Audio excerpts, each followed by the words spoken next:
Taurus, hindi ito isang normal na mensahe. Ito ay isang bagay na dapat mong marinig ngayon mismo. May pagbabago na nangyayari sa paligid mo, tahimik, halos hindi mo napapansin, pero sapat na makapangyarihan para baguhin ang lahat. At ang kakaiba? Magsisimula ito agad pagkatapos ng linggong ito. Maaaring mabigat ang pakiramdam mo, kamakailan nalilito, pagod, at minsan ay tinatanong mo na ang iyong sariling landas. Baka hindi umaayon ang mga bagay sa inaasahan mo. Baka rin hindi ipinapakita ng mga tao sa paligid mo ang tunay nilang intensyon. Pero paano kung sabihin ko sa iyo lahat ng ito ay may dahilan? Dahil sa ngayon may inaalis sa buhay mo. Isang bagay na hindi na para sa iyong enerhiya. At kapag nawala na ito, isang biyaya, isang malaking biyaya ang papasok sa iyong buhay. Pero heto ang totoo, Taurus.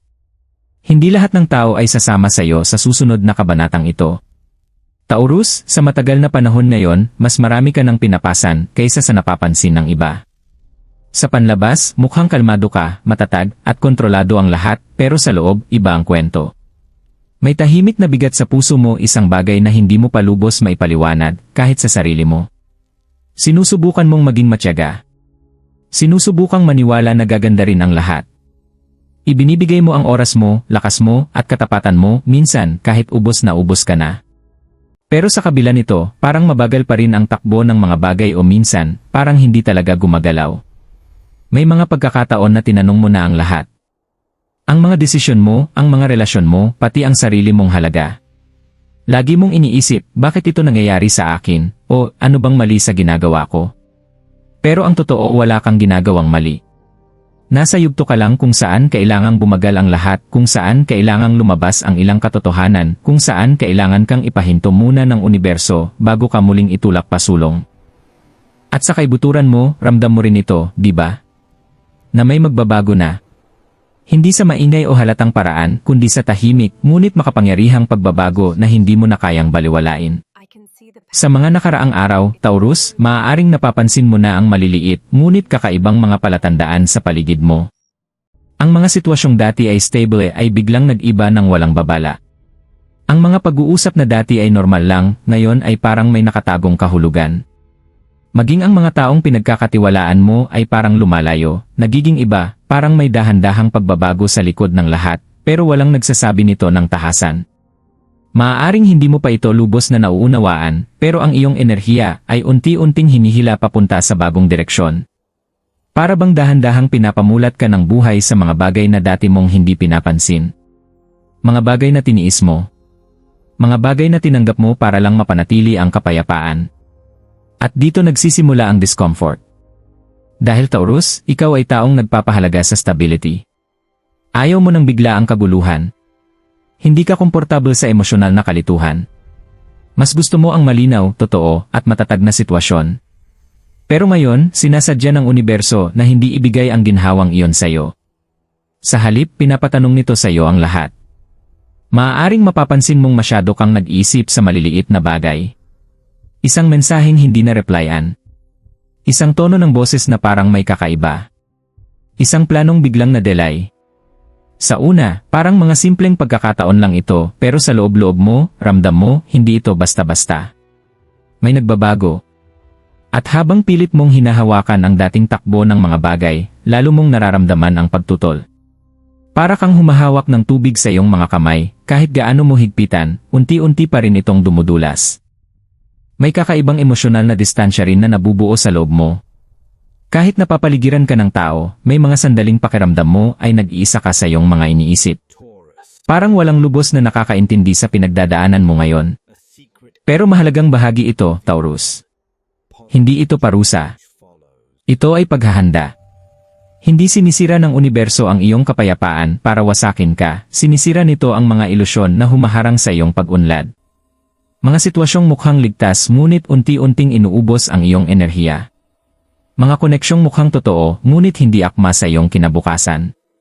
At kahit hindi komportable, unti-unti mo na ring nararamdaman ito na may bagong paparating sa iyong buhay, ngunit kailangan munang linisin ang espasyo para dito. Kaya nagsasara ang ilang pinto. Kaya lumalayo ang ilang tao. Kaya hindi natutuloy ang ilang plano. Dahil ang darating ay hindi makakapasok sa buhay na nakakapit pa rin sa lumang bersyon ng lahat. At Taurus, dito nagsisimula ang iyong pagsubok. Hindi pagsubok ng lakas sa pisikal na paraan, kundi pagsubok ng tiwala. Kaya mo bang magtiwala sa proseso kahit hindi ito malinaw? Kaya mo bang bitawan ang pamilyar kahit nakakatakot? Dahil sa lalong madaling panahon, mas lalakas ang mga senyales. Mas lilinaw ang mga pagbabago. At mauunawaan mo na ang lahat ng akala mong gumuho ay talagang maingat na inaayos para sa'yo. May malaking bagay na nabubuo sa iyong enerhiya ngayon.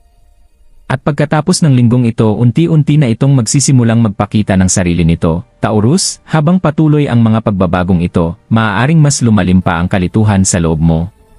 Parang nasa gitna ka ng dalawang realidad, isang pamilyar na alam mo na, at isang bago na pilit kang hinihila pasulong. At ang pinakamahirap dito ay hindi mo na alam kung alin ang dapat mong pagkatiwalaan. May mga sandali na nagiging mainay ang isip mo. Binabalikan mo ang mga nakaraang usapan, desisyon, at pagkakamali. Nagtatanong ka kung may hindi ka ba napansin, kung maling tao ba ang pinagkatiwalaan mo, kung masyado ka bang nagtagal sa mga sitwasyong matagal nang nagpapakita ng senyales ng pagtatapos. At dahan-dahan, pumapasok ang pagdududa. Hindi lang sa iba, kundi pati sa sarili mo. Taurus, dito nagsisimula ang tunay na internal na laban. Dahil ang puso mo ay gusto ng kapayapaan. Gusto nito ang stability. Gusto nitong bumalik sa dating ayos bago nagsimulang magbago ang lahat.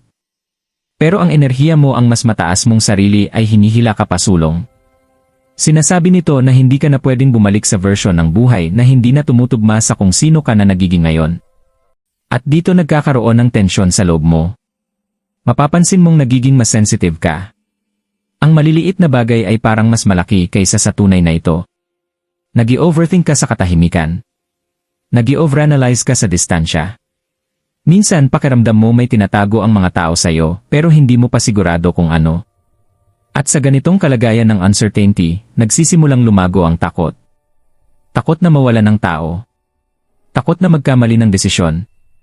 Takot sa hindi alam. Takot na maiwan mag-isa. Takot na magsimulang muli. Pero Taurus, pakinggan mo ito ng mabuti. Hindi lahat ng kinakatakutan mo ay totoo. Ilan dito ay isip mo lang na sumusubok protektahan ka mula sa pagbabago. Kasabay nito, may nangyayari rin sa background na hindi mo pa lubos nakikita. Unti-unting lumalabas ang totoong intensyon ng ilang enerhiya sa paligid mo. Makikita mo kung sino talaga ang sumusuporta sa iyo at kung sino ang nandyan lang kapag madali ang lahat. Kung sino ang nakakapagod sa iyo at kung sino ang tunay na nakakadagdag ng halaga sa buhay mo.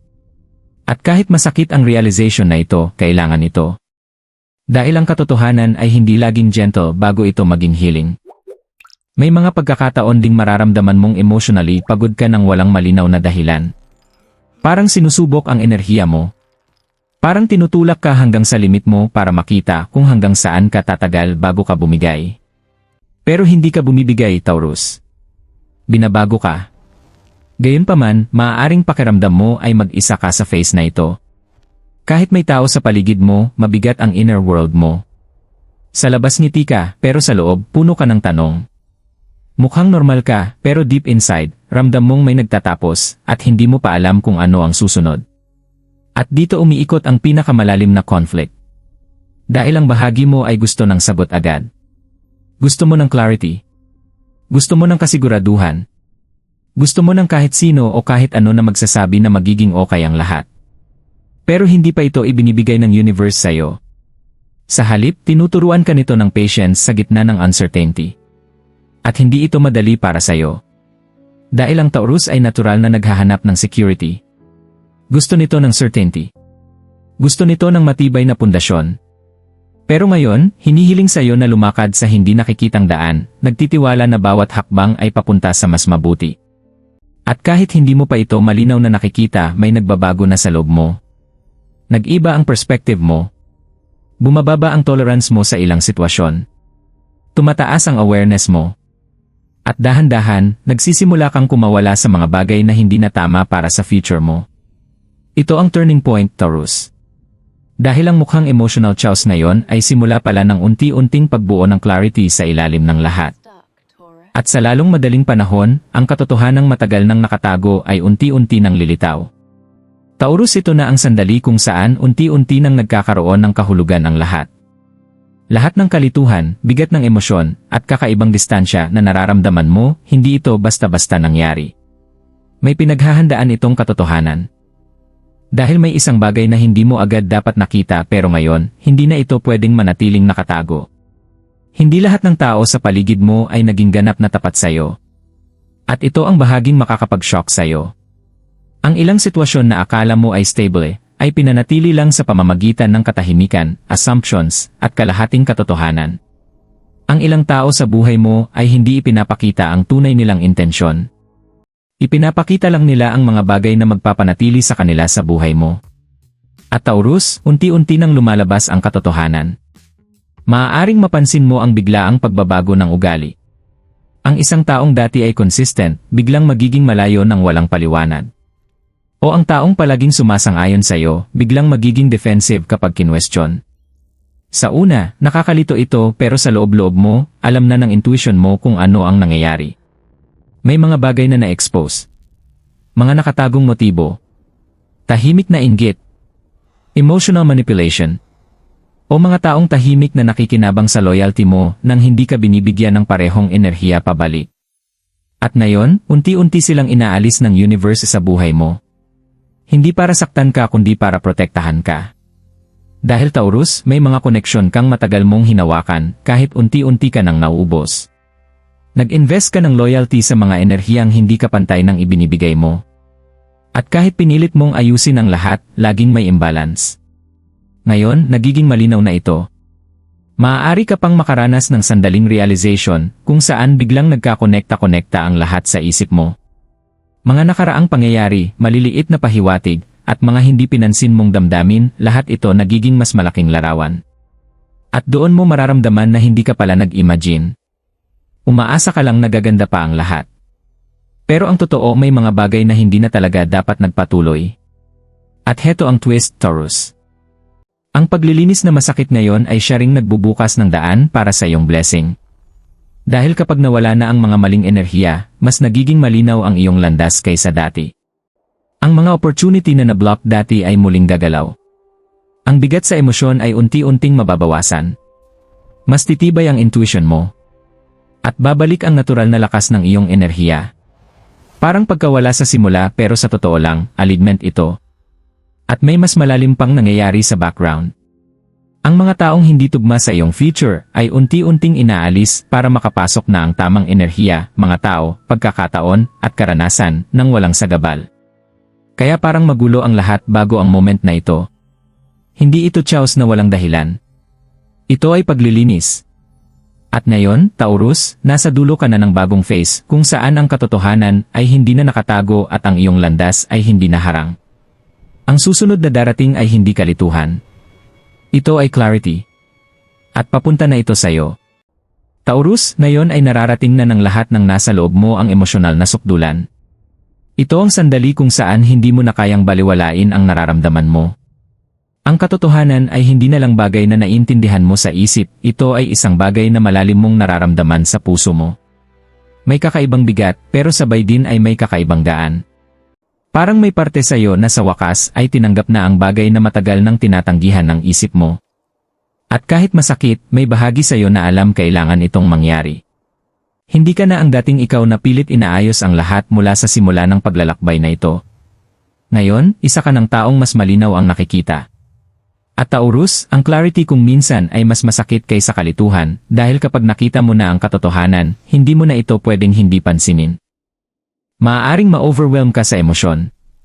May mga sandaling sabay-sabay babalik ang mga alaala. Ang mga panahong ibinigay mo ang loyalty mo nang walang pagdududa. Ang mga pagkakataong binaliwala mo ang intuition mo para lang mapanatili ang kapayapaan. Ang mga sitwasyong mas matagal kang nanatili kaysa dapat, umaasang magbabago pa ang lahat. At ngayon naiintindihan mo na. Hindi kailanman dahil kulang ang effort mo, kundi dahil may mga bagay na hindi talaga para sa iyong future. Sa puntong ito, Taurus, may mahalagang desisyon kang hinaharap sa loob mo. Isang tahimik pero makapangyarihang pagbabago ang nangyayari sa iyong enerhiya. Unti-unti mong napagtatanto na ang paghawak ay hindi na lakas, ito ay sakit. At ang pagbitaw ay hindi kahinaan, ito ay pagligtas sa sarili. Maaaring walang dramatic na pangyayari sa labas ngayon, pero sa loob mo, lahat ay nagbabago. Inaayos ang emosyon mo. Humihina ang attachment mo. Lumalawak ang awareness mo. At sa gitna ng emosyonal na bagyong ito, may isang mahalagang bagay na nangyayari, unti-unti mong pinipili ang sarili mo ulit. Kahit may lungkot pa, kahit may kalituhan pa, kahit may parte sa'yo na namimiss pa ang mga iniiwan mo, may isa pang bahagi sa'yo na mas lumalakas kaysa sa lahat ng iyon. Ang bahaging iyon ay ang iyong katotohanan. At ang iyong katotohanan ay nagsasabi, hindi ka na pwedeng bumalik sa hindi na tugma sa iyong future. Ang realization na ito ay parang sabay na pagkasira at paggaling. Dahil hindi ka lang nawawalan ng mga tao o sitwasyon, nawawala rin ang mga ilusyon na minsan mong pinaniwalaan ng buo. Masakit. Pero ito rin ay nagpapalaya. Sa puntong ito, Taurus, nagsisimulang magbago ang iyong enerhiya. Parang may mabigat na bigat sa dibdib mo na unti-unting gumagaan. Hindi ka pa fully okay, pero ramdam mo na may nag-iba na sa loob mo. Nagiging mas magaan ka. Mas aware. Mas detached sa emotional confusion. At mas konektado sa iyong inner voice. Ito ang climax dahil dito nagiging undeniable ang iyong transformation. Hindi mo na pilit inaayos ang mga bagay na sira na sa alignment. Hindi mo na pinipilit ang mga bagay na dapat nang umalis. Sa halip, hinahayaan mo na lang ang buhay na dalhin ka sa direksyon na matagal na nitong tinutulak sa'yo. At Taurus, kahit mukhang emotional breaking point ito sa totoo lang, ito ang iyong rebirth point. Dahil pagkatapos ng emotional release na ito, may ganap na ibang bagay na magsisimulang pumasok sa iyong enerhiya. Isang bagay na matagal nang naghihintay na makapasok, pero kailangan mo munang bumitaw bago ito tuluyang dumating. Taurus ngayon, unti-unti nang nagbabago ang lahat pabor sa iyo. Pagkatapos ng lahat ng emosyonal na bigat, kalituhan, at inner battles, pumasok ka na sa yugto kung saan nagsisimula ng kumalma ang mga bagay. Hindi agad perpekto, pero kapansin-pansin ang pagkakaiba. Mas magaan. Mas tahimik. Mas malinaw. Parang ang universe ay humihinga na kasama ka, hindi laban sa'yo. Ang mga sitwasyon na dati ay mabigat sa buhay mo ay unti-unting nawawalan ng kapit. Ang mga tao o enerhiya na nagpapagod sa'yo ay hindi na ganun kalakas ang epekto. At ang mga bagay na dati nagpapasobra sa'yo ng pag-iisip ngayon, halos hindi na nakakaistorbo sa kapayapaan mo. Ito ang simula ng iyong biyaya. Dahil Taurus, ang espasyong nabuo dahil sa emotional clearing na iyon ay napupuno ng bago. Isang bagay na aligned. Isang bagay na hindi ka nililito o inuubos, kundi sumusuporta sa'yo. Maaari mong mapansin ang mga hindi inaasahang opportunities. Maliliit na senyales ng progress na wala dati. Isang usapan na nagbibigay linaw. Isang pinto na bumubukas ng walang pilit. Isang sitwasyon na sa wakas ay gumagalaw matapos matagal na natigil. At lahat ng ito ay natural lang ang pakiramdam parang matagal na itong dapat mangyari, naghihintay lang ng tamang timing. Hindi ito random na swerte. Ito ay divine alignment. Papasok ka sa phase kung saan ang enerhiya mo ay hindi naharang ng kalituhan o bigat ng emosyon.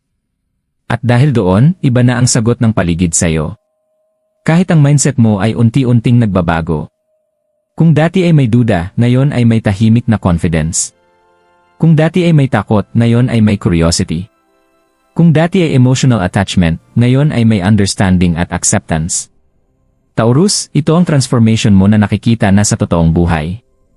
At ang pinakamaganda dito, hindi ka nawalan ng bagay na para talaga sa'yo. Inilabas mo lang ang mga bagay na humaharang sa mas maganda para sa'yo. Ang blessing na dumarating ngayon ay hindi lang isang event, isa itong pagbabago ng buong direksyon ng buhay mo. Sa love, opportunities, at pati sa sarili mong halaga. Hindi ka na tumatanggap ng kalituhan. Hindi ka na pumapayag sa emotional imbalance. Nakaalin ka na ngayon sa clarity, stability, at tunay na kapayapaan. At dahan-dahan, maintindihan mo. Ang mga umalis ay hindi loss kundi protection mo. At ang mga dumarating ay hindi lang improvement kundi upgrade ng buong path mo. Taurus, hindi lang pinapalitan ng universe ang nawala sa'yo, inaangat nito ang buong buhay mo. At pagkatapos nitong linggong ito, mas malinaw mo na itong makikita. Malapit na ang blessing. Nandyan na papunta sa'yo. Taurus, pagkatapos ng lahat ng naramdaman mo, lahat ng binitawan mo, at lahat ng pinagdaanan mong emosyonal, may isang huling mensahe kang kailangang tandaan. Hindi ito ang katapusan ng iyong kwento, ito ay ang turning point. Dahil minsan, kailangang alisin ng buhay ang maling enerhiya bago nito ipasok ang tamang mga bagay. At kahit masakit, kahit nakakalito, kahit nagduda ka sa sarili mo sa proseso, walang nasayang sa lahat ng iyon. Lahat iyon ay paghahanda. Ngayon, papasok ka na sa yugto kung saan ang clarity ang papalit sa kalituhan, ang kapayapaan ang papalit sa emotional chaos, at ang tunay na mga biyaya ay magsisimulang dumating sa mga paraang hindi mo inaasahan. Pero Taurus, mahalagang tanong ito. Pagtitiwalaan mo ba ang paparating, kahit iba ito sa inaasahan mo? Dahil ang susunod mong chapter ay nagsimula na. Ang mga pagbabago ay nagsimula na. At sa lalong madaling panahon, maiintindihan mo kung bakit kailangang mangyari ang lahat ng ito sa ganitong paraan. Kaya maging aware sa mga senyales sa paligid mo ngayong linggo. Manatiling open. Manatiling grounded. At higit sa lahat, huwag mong hayaang ibalik ka ng lumang enerhiya sa mga bagay na nalampasan mo na. Ang iyong biyaya ay hindi lang papalapit. Nasa daan na ito papunta sa'yo. At Taurus, kapag dumating ito, doon mo lang lubos na maintindihan kung bakit kinakailangan ang lahat ng ito. Sabihin mo sa comments, nararamdaman mo na ba ang pagbabago na ito?